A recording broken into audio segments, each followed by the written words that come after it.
Genesis chapter 9. Covenant with Noah. All right, so the waters have subsided. We have this new creation. And so just as with the first creation, God created everything in covenant with him by resting on that seventh day and hallowing it. God makes a new covenant with Noah, chapter 9, verse 1. And God blessed Noah and his sons and said to them, "Be fruitful and multiply and fill the earth." Verse 2, we get something new. The fear of you and the dread of you shall be upon every beast of the earth, and upon every bird of the air, upon everything that creeps on the ground, and all the fish of the sea. Into your hand they are delivered. So this is a new kind of dominion. In the original creation, man's given dominion over all the animals, and now in this new creation, so to speak, man's given a new dominion over them, and it's one of fear and subservience. All right, so less harmony, but that dominion is still there. Also in verse 3, we get a menu change. God gives permission for Noah and his family to eat the animals. So previously, there was that prohibition in the Garden of Eden. It was just a vegetarian diet. And now they're given permission to eat the animals. Verse 3, every moving thing that lives shall be food for you. And as I gave you the green plants, I give you everything. Only you shall not eat flesh with its life, that is, its blood. So the blood for the ancient Hebrews is seen as the life source for the animal. Okay, so it's where its life was living. And part of the reason why there's this, you'll see it in a couple different places, a prohibition on consuming the blood of an animal. It's because in a lot of pagan rituals, you would drink the blood of the animal that was sacrificed so that you can be taking in its life. All right, it's a common theme that the blood is the source of a thing's life, and by drinking its blood, you are taking that thing's life into you. Does that sound kind of familiar? A little Eucharistic, maybe, like drinking the blood of the sacrificed animal, okay? The Lamb of God, right? All right, so there's a ban, there's prohibition on drinking blood. There's a prohibition on killing an animal with its blood in it. There is also like a sanitary or health reason for that as well. When you do kill an animal, you need to drain it out, its blood, so the blood does not coagulate and stiffen up the meat and make it go bad. All right. So if you find roadkill, you shouldn't eat roadkill, because if it's been dead and limp and the blood's still in it, it's actually not sanitary to consume it. That's why you gotta, when you guys want to talk about killing animals, you gotta get the jugular and get a bucket, just let it all flow out. Okay. All right. Verse 5. For your lifeblood, I will surely require a reckoning. Of every beast, I will require it, and of man, of every man's brother, I will require the life of man. Whoever sheds the blood of man, by man shall his blood be shed. For God made man in his own image. And you, be fruitful and multiply, bring forth abundantly on the earth and multiply in it. So there's a prohibition on murder, and the reason why there's a prohibition on killing man is because man is made in God's image. That's the rationale. The animals, they're not in God's image, so you can kill them, but don't do any weird pagan rituals with them. You can eat them. But for man, he is not to be slain. Verse 8. Then God said to Noah and to his sons with him, behold, I establish my covenant. Go ahead and underline covenant. Covenant is going to appear in this passage 7 times. All right, so the Hebrew word sheba, it's the root for both covenant and the number 7. And so we get sheba being used and interplayed 7 times, a sheba number of times, so to speak. With you and your descendants after you, verse 10, and with every living creature that is with you, the birds, the cattle, and every beast of the earth, with you, as many as came out of the ark, I will establish my, second time, covenant with you, that never again shall all flesh be cut off by the waters of a flood, and never again shall there be a flood to destroy the earth.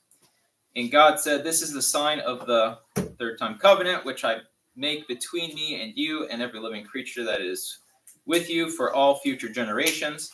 I set my bow in the cloud, and it shall be a sign of the Fourth time covenant between me and the earth, when I bring clouds over the earth and the bow is seen in the clouds, I will remember my covenant again, which is between me and you and every living creature of all flesh. And the waters shall never again become a flood to destroy all flesh. When the bow is in the clouds, I will look upon and remember the everlasting covenant between God and every living creature of all flesh that is upon the earth. God said to Noah, this is the sign of the covenant which I have established between me and all the flesh that is upon the earth. All right, so you get this litany of covenants. There's also the word between is used 7 times as well. And that's like ritualistic language when you start speaking about someone like between you and I in a Semitic way of speaking. That's like a legal, contractual type of language that you'd use entering into a covenant with someone. Yes, ma'am. Okay, so you said that last year, you said that Christ is like the fulfillment of the Old Testament. Yeah. So I don't know if I'm gonna ask this, but technically, since he is the fulfillment and like all things are null since Christ came, could God technically like flood the whole earth again, or does this covenant stick? No, all right. So not all things are null. Each covenant is valid. The thing that you're thinking about referring to as null, it's not nullified, it's fulfilled. So it's fulfilled that, the Mosaic law is what's been fulfilled perfectly. And so it's not that the covenant is abolished or done. And let's just say that when we get to Paul's epistles, because that's going to be like what we spend most of our time talking about when we get to the New Testament.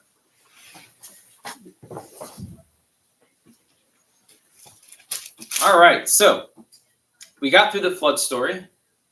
We got through the narrative part, and now we're returning back to a genealogy. Okay, this is again the parallels in the stories, the similar structures. That's how you help keep an oral tradition intact.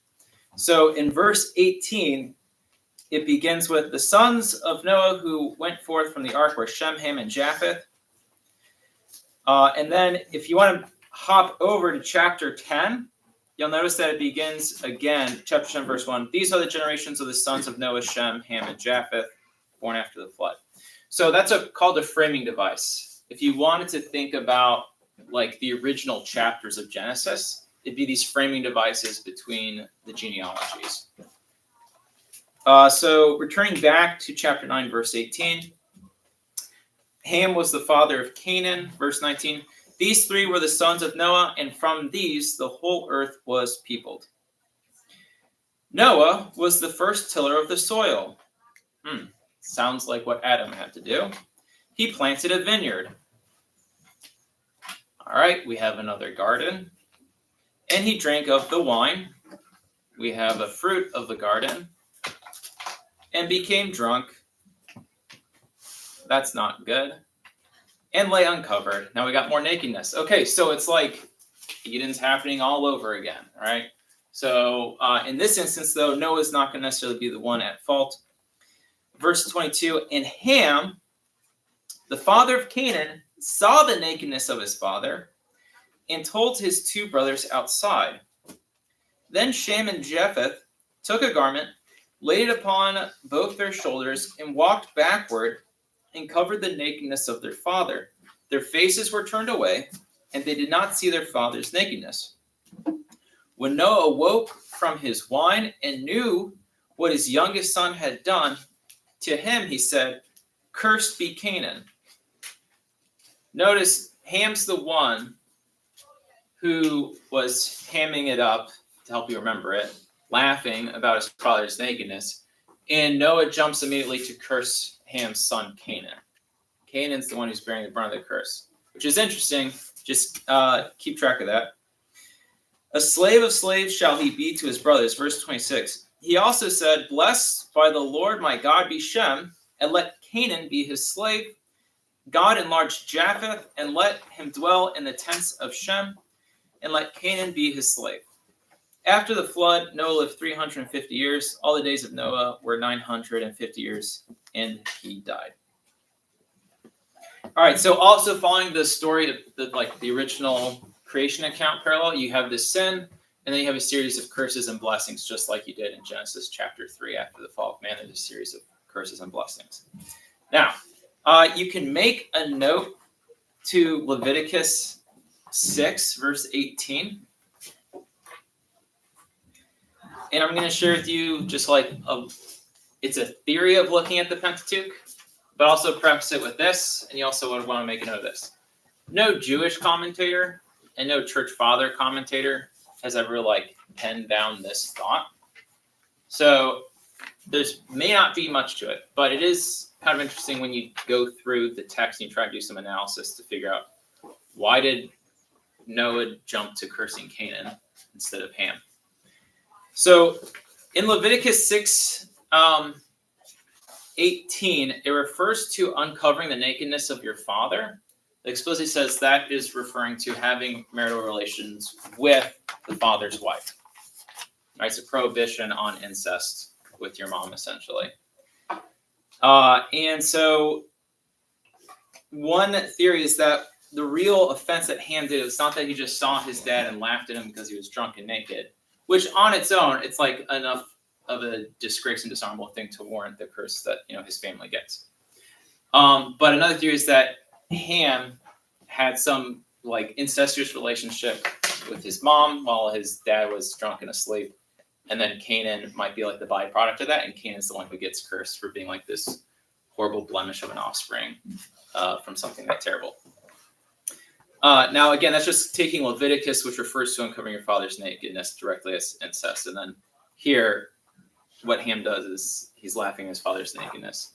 So it's a theory, but again, I don't know if it's out of piety and respect. There's not a huge tradition behind it.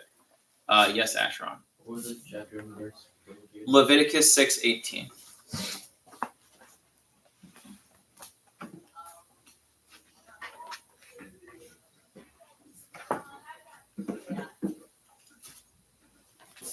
All right, so now we get the next framing device, right? Chapter 10. These are the generations of the sons of Noah, Shem, Ham, and Japheth. Sons were born to them after the flood. So we're going to have two major lines, the Shemites and the Hamites. The Shemites, from the descent of Shem, is where we get our modern word Semitic. So you might hear Semitic refers to something with the Jews. If you're an anti-Semite, that means you hate Jews. If you're pro-Semite, I guess it means you're in favor of Jews, what have you. It comes from Shem's name. So these are the descendants of Shem. Verse 2, the sons of Japheth, Gomer, Magog, Madai, Javan, Tubal, Meshech, and Tiras. The sons of Gomer, Ashkenaz, Riphath, and Togarmah. The sons of Javan, Elisha, Tarshish, Kittim, and Dodanim. In these names, I want you to underline Javan, Tarshish, and Kittim. References to these nations, these descendants of Japheth, appear in the prophets. And this is the tradition that he's pulling from. So when the prophets refer to these nations, they're talking about the Gentiles. These are the non-Semites, the non-descendants of Shem. And Kittim, you can make a note. Kittim is actually referring to the Greco-Roman people. Tarshish is in Spain. So the descendants of Kittim are the people who settle in Greece and then eventually make their way to Rome as well. The Ionic people, you could say. And then Tarshish is in Spain. Verse 5, from these the coastland people spread. So the people of the Mediterranean Sea spread out. These are the descendants of Japheth. Verse 5, these are the sons of Japheth in their lands, each with his own language, by their families and the nations. It's interesting that it says that they already have their own language in this. So we haven't gotten to the Tower of Babel yet. So you can kind of debate where the origin of multiple languages begin. But just reading Genesis, you could say, well, maybe this is getting ahead of the Tower of Babel, or languages were already kind of developing naturally prior to the Tower of Babel, and the Tower of Babel is actually its own like special division of languages that occurred. Which would make sense because there's actually a lot of similarities between the languages of these different regions. Verse 6, the sons of Ham, Cush, Egypt, Put, and Canaan. All right, these are all the explicit enemies of Israel. Whereas the Gentiles, by the time you get to the time of Christ, Greece and Rome are in play as enemies of Israel. But before then, the descendants of Japheth are not really, oppositional characters. But the descendants of Ham are. So Egypt, lifelong enemy, Canaan, etc. Verse 7, the sons of Cush, Seba, Havilah, Sabta, Rama, and Sabteka. The sons of Rama, Sheba, and Dedan. Cush became the father of Nimrod. He was the first on earth to be a mighty man. He was a mighty hunter before the Lord. Therefore it is said, like Nimrod, a mighty hunter before the Lord. Now you may know Nimrod as an insult, or like you're calling someone an idiot when you call him Nimrod. And the origin of that comes from Looney Tunes, because Looney Tunes was written in a Christian society. People understand when Bugs Bunny called Elmer Fudd Nimrod, he was making a biblical reference, mocking Elmer Fudd as being this mighty hunter. And from the Looney Tunes, we now have Nimrod as an insult. But originally it comes from this mighty hunter in Genesis. Verse 10, the beginning of his kingdom was Babel. So we're going to make a note of that. Nimrod's going to be a parallel to Lamech. Lamech is the descendant of Cain who boasted that, a guy struck him and he killed him. Cain was a polygamist and a murderer. So Nimrod establishes his own kingdom in Babel. And he established them in the land of Shinar. Underline Shinar. Shinar is Babylon. Shinar is where the city of Babylon is going to be built up. From that land, he went into Assyria and built Nineveh. All right, Assyria and Nineveh, also important enemies of Israel. Rehoboth, Ir, Kala, and Rezin between Nineveh and Kala, that is the great city. Verse 13, Egypt became the father of Ludum, Anamim, Lahabim, Naphtuim, Pathrusim, Kasulam, whence came the Philistines, and Caphtorim. Canaan became the father of Sidon, firstborn of Heth, and the Jebusites, the Amorites, the Girgashites, the Hivites, the Arkites, the Sinites, the Ardavites, the Zemarites, the Hamathites. All right, these are all the enemies of Israel. These are like these are the people who are living in the promised land that Israel is always at war with. Verse 19, and the territory of the Canaanites is extended from Sidon in the direction of Gerar as far as Gaza, in the direction of Sodom, Gomorrah, Admah, and Zeboim, as far as Lasha. These are the sons of Ham by their families, their languages, their lands, their nations. To Shem, also the father of all the children of Eber, the elder brother of Japheth, children were born. So Eber, this is possibly where we get the word Hebrew from. It'd be a descendant of Eber. Verse 23, actually, we'll just skip through his descendants. In verse 31, we get a reference to, these are the sons of Shem. And from verse 31, just make a note connecting it to chapter 11, verse 10. You read again, these are the descendants of Shem. It's your another framing device. So in the oral tradition, we are ending a chapter, we're about to start a new one. And this chapter is going to be, just like everything else in Genesis, you have genealogies until there's a story of sin, and then the genealogies continue. All right, now we're getting interrupted in the genealogies by another story of sin. This is the Tower of Babel. Chapter 11, verse 1. Now the whole earth had one language and few words. So this is before then the men would have spread and gone throughout the coastal lands. And as men migrated from the east, all right, from the place outside of God's presence, they found a plain in the land of Shinar and settled there. So whose descendants are these? Well, if you were paying close attention to the genealogy, you would know that since from the land of Shinar, these are Ham's descendants. Right? These are the children of Nimrod. Verse 3, they said to one another, "Come, let us make bricks and burn them thoroughly."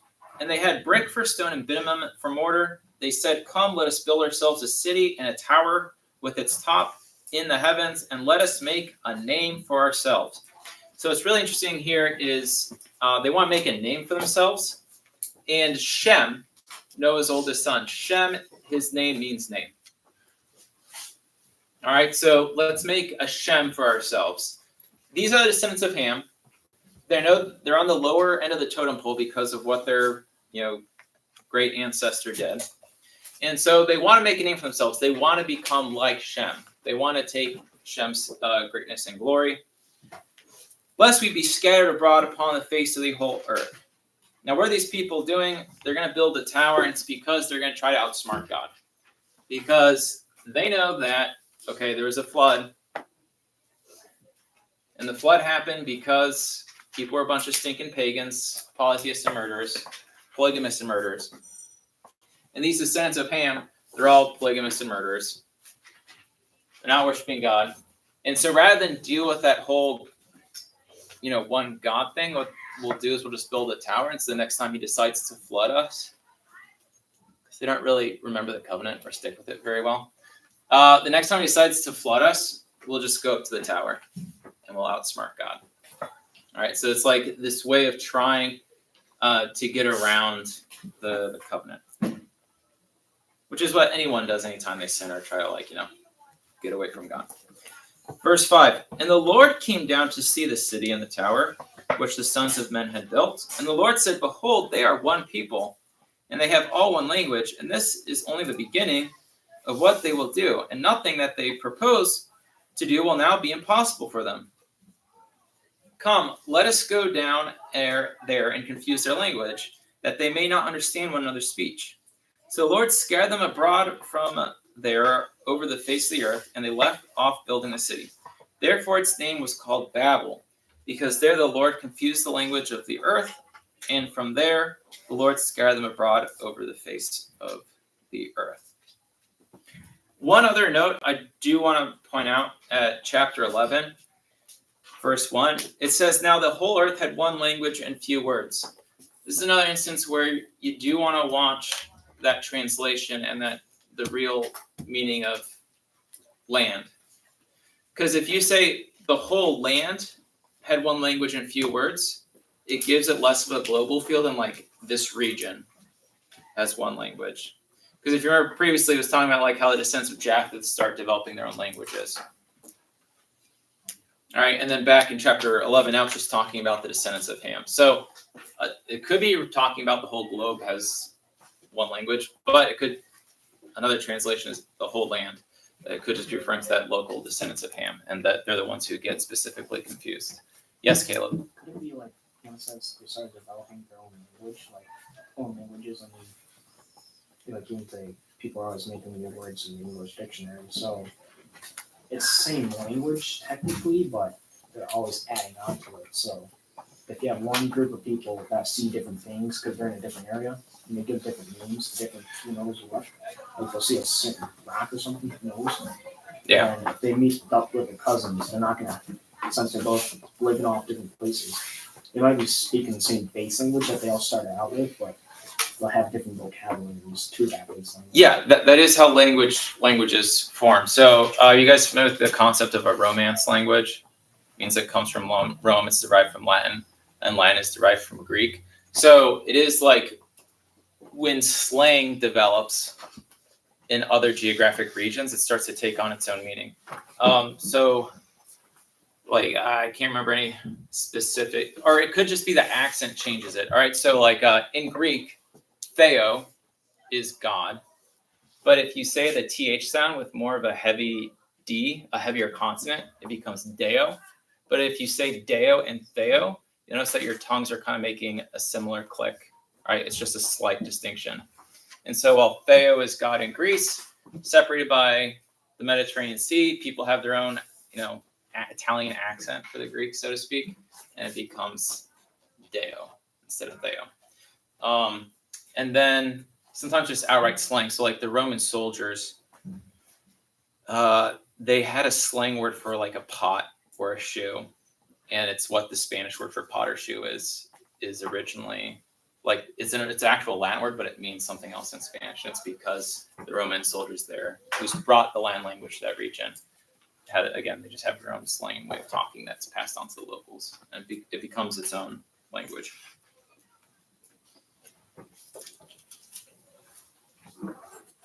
Okay. Yes, Ashton. So if God like created every language to prevent us from being able to speak to each other, is translating a sin? No. So that's why I was saying, like, go back and read it as the whole land has one language. So he confuses the descendants of Ham at the Tower of Babel so that they can no longer cooperate. So just descendants of Ham? Right. Yeah, that's one interpretation. It's just the descendants of Ham whose language gets confused. Okay. And actually at Pentecost, you have like the undoing of the Tower of Babel, because at Pentecost, the Holy Spirit inspires the apostles, and they speak that with one language that everybody understands, even though they're all foreigners. So it's like the sin of Babel is healed at Pentecost.